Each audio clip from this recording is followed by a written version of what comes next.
అని ఆకాంక్షించారు.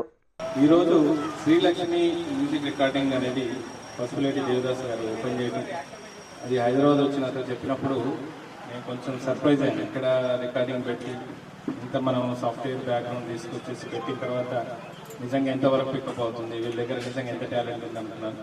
ఇంతకుముందు సాంగ్ విన్నాను, క్వాలిటీ పరంగా రికార్డింగ్ పరంగా చాలా అద్భుతంగా చేశారు. దాదాపు స్కేల్స్ కానీ విషయంలో కూడా చాలా బాగా మెయింటైన్ చేస్తున్నారు.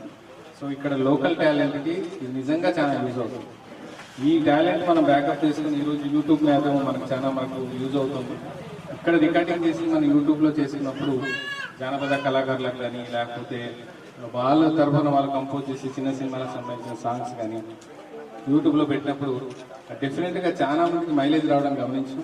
ఒక్క ప్లాట్ఫామ్తో నిజంగానే చాలా మంది లైఫ్ కూడా తెలియడం అంటే తిరిగిపోతుంది. అంటే లైక్ వాళ్ళ దశ దిశ కూడా మారిపోయిన రోజులు కూడా ఉన్నాయి.